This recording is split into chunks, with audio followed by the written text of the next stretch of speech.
1990 से साल 2013 आते आते इंडिया में कैंसर केसेस डबल हो गए। 2020 में 1.39 मिलियन केसेस रिकॉर्ड किए गए थे, जो 2022 में बढ़ के 1.46 मिलियन केसेस हो गए थे। एंड एक्सपेक्टेड है कि साल 2025 में 12.38% से कैंसर केसेस राइज हो सकते हैं। तो चाहे कोई सेलिब्रिटी हो, कोई ऑर्डिनरी सिटीजन हो, किसी की अच्छी लाइफस्टाइल है, किसी की खराब लाइफस्टाइल है, कोई नशे करता है या नहीं करता है, किसी को भी कैंसर हो सकता है। और ये सिर्फ भारत की प्रॉब्लम नहीं है, इट्स अ ग्लोबल प्रॉब्लम। और इस ग्लोबल प्रॉब्लम का जो सोल्यूशन है वो रशिया लेके आया है अपनी नई कैंसर वैक्सीन में। तो समझेंगे कि ये वैक्सीन कौन सी है और ये वैक्सीन वर्क कैसे करती है, सारी चीजें आज इस एक वीडियो में। नमस्कार दोस्तों, मेरा नाम Rishabh Singh and you are watching current affairs part by 247।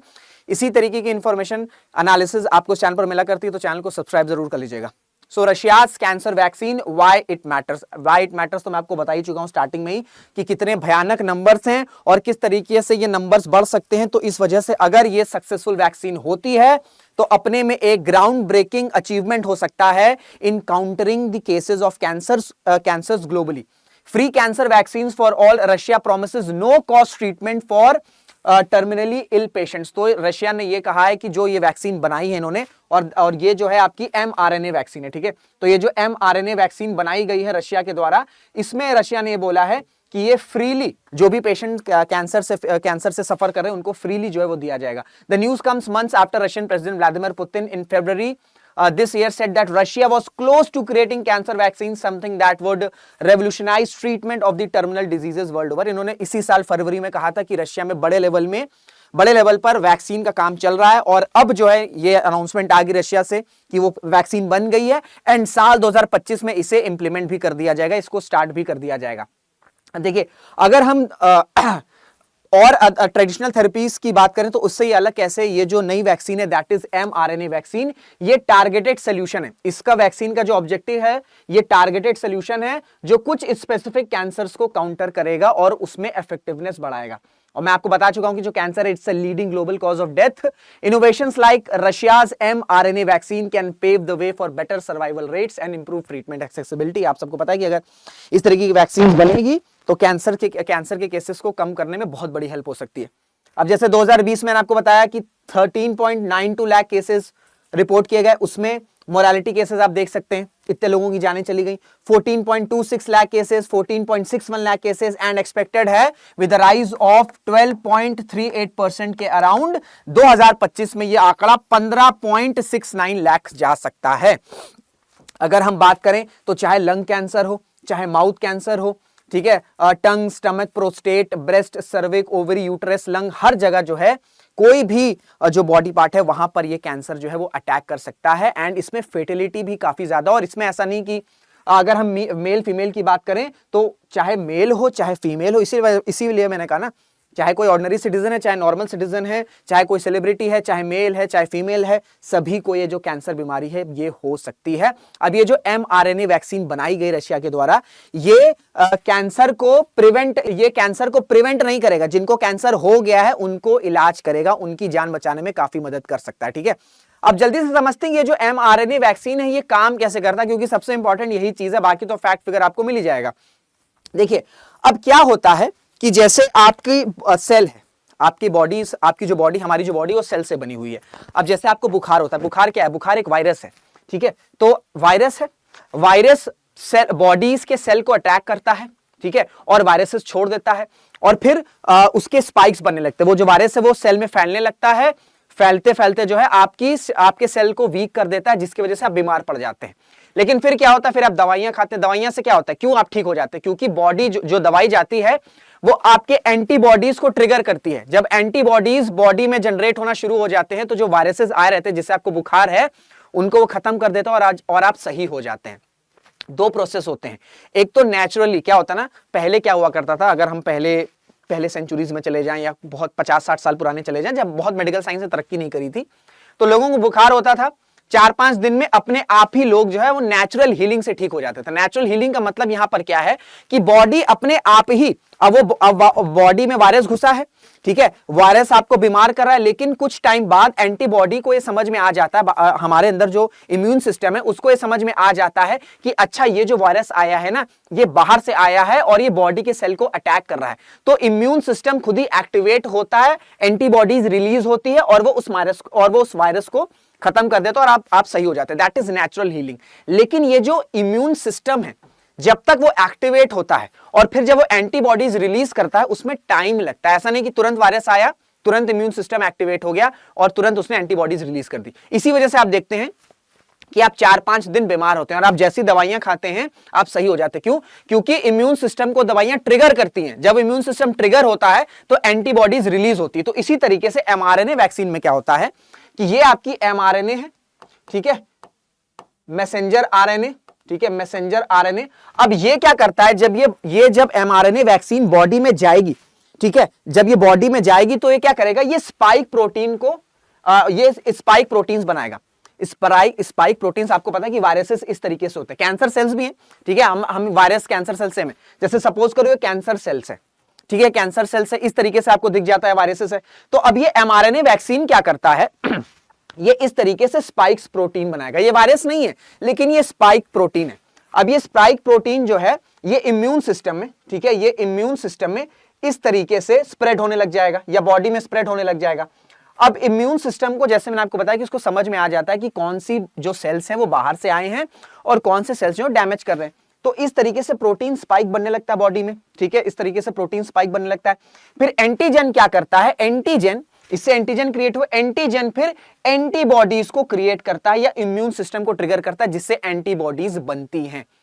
तो एमआरएनए वैक्सीन में क्या हुआ कि हम स्पाइक प्रोटीन को क्रिएट करते हैं।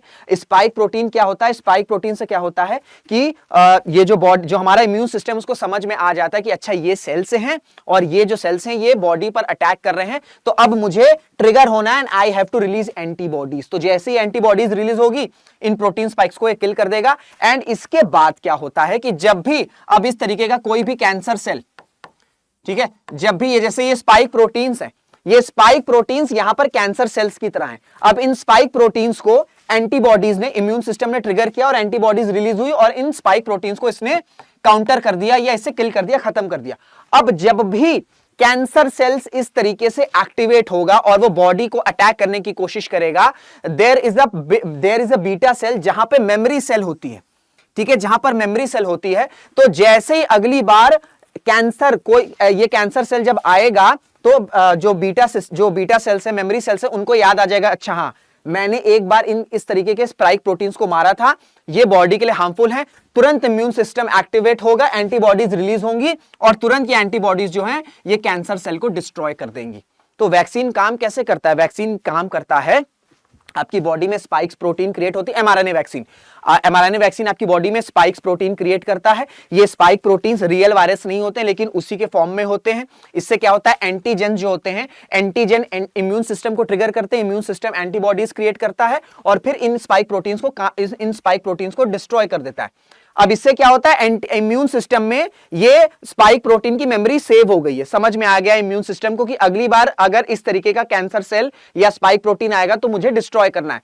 तो अगली बार जब भी इस तरीके का कैंसर सेल आएगा ये मेमोरी सेल एक्टिवेट हो जाएगी, ये इसे इम्यून सिस्टम को ट्रिगर करेगी और इम्यून सिस्टम एंटीबॉडीज को ट्रिगर करेगा, एंटीबॉडीज रिलीज होंगी एंड हम कैंसर सेल्स को डिस्ट्रॉय कर देंगे। इसी तरीके से दुनिया भर की एमआरएनए वैक्सीन काम करती है, चाहे कोविड की हो चाहे कैंसर सेल की हो, ठीक है। तो ये पूरी मैकेनिज्म होती है। मैंने कोशिश करी कि आपको आसान भाषा में समझा सकूं क्योंकि थोड़ा सा टेक्निकल सब्जेक्ट हो जाता है साइंस, बट मैंने कोशिश करी कि आपको एग्जांपल के थ्रू फिगर्स के थ्रू समझा दूं। तो एक्सट्रैक्टेड आरएनए, ठीक है, ये जो एक्सट्रैक्टेड आरएनए मैंने लिखा ना, ये जो एक्सट्रैक्टेड आरएनए दिख रहा है ना, यही एक्सट्रैक्टेड आरएनए जो है, ये जो एमआरएनए है, यही एक्सट्रैक्टेड आरएनए जो है स्पाइक प्रोटीन को क्रिएट करता है और फिर इस तरीके से पूरा फंक्शन क्रिएट होती है, ठीक है। तो extracted RNA guide cells to produce proteins that stimulate an immune response against cancer cells. Target रहता है कि focuses on suppressing tumour growth and preventing the disease's spread. समझ में आ गया, जो ये भाषा लिखी है सिंपल सी डिफिनेशन है लेकिन उसकी मैकेनिज्म मैंने आपको समझाने की कोशिश करी है, ठीक है। ये आपका एमआरएनए कैंसर वैक्सीन है। Short research and development cycle हो गया, रैपिड प्रोडक्शन, हाईली टारगेटेड। इसके फायदे क्या क्या है, ठीक है। रिसर्च कम लगती है एमआरएनए वैक्सीन में, रिसर्च कम लगती है, जल्दी बन जाता है, जल्दी से इसके रैपिड प्रोडक्शन हो सकते हैं, हाईली टारगेटेड होता है। हाईली टारगेटेड मतलब जैसे कैंसर सेल्स है उनको प्रिसाइसली अटैक करता है। प्रोडक्शन कॉस्ट भी कम रहती है, साइड इफेक्ट्स कम रहते हैं, ठीक है, साइड इफेक्ट्स कम रहते हैं। फिर आपका पर्सनलाइज थेरेपी को सपोर्ट करता है, वायरल इन्फेक्शन के रिस्क भी कम रहते हैं, जैसे आपको पता ना, आप जब वैक्सीन लगाते हो तो साइड इफेक्ट्स के चांसेस भी रहते हैं, तो इसको भी लोअर कर देता है। फॉर ये स्ट्रॉन्ग इम्यून रिस्पॉन्सेस को क्रिएट करता है। तो इस वजह से mRNA वैक्सीन को प्रेफर किया जाता है, क्योंकि इनकी रिसर्च साइकिल छोटी होती है, रैपिड प्रोडक्शन में बन सकते हैं और प्रोडक्शन कॉस्ट कम होता है। तो ये जो 3 मेजर फायदे हैं, इसी वजह से जो साइंटिस्ट हैं या जो हेल्थ प्रोफेशनल्स हैं वो mRNA वैक्सीन को प्रेफर करते हैं। तो आई होप आपको पूरी अंडरस्टैंडिंग समझ में आ गई होगी mRNA वैक्सीन को लेकर। अगर हम WHO के डेटा के हिसाब से बात करें तो 20 मिलियन केसेस जो हैं रिपोर्ट किए गए थे साल 2022-22 में, सिर्फ साल 2022-22 में, यानी ये ग्लोबली है, ठीक है, ग्लोबली है। एंड इसमें से 9.7 मिलियन डेथ्स रिकॉर्ड करी गई थी। सिर्फ 6,35,000 कैंसर केसेस तो 2022 में रशिया से ही आए थे। तो आप समझ सकते हैं कि रशिया इस वजह से इतना फोकस होकर काम कर रहा है। और रशिया जो है और दूसरे बीमारियों पर भी वैक्सीन बनाने की कोशिश कर रहा है, चाहे हम स्किन कैंसर की बात कर लें, हम ब्रेन ट्यूमर की बात कर लें, और दूसरे जो ऐसे खतरनाक बीमारी हैं, डेंजरस डिजीजेस हैं, उन पर यह काम चल रहा है। प्लस और कंट्रीज भी कैंसर के लिए वैक्सीन बना रही हैं, जैसे जर्मनी हो गई, बायोएनटेक जर्मनी का क्लिनिकल ट्रायल्स चल रहे हैं mRNA लंग कैंसर वैक्सीन के लिए।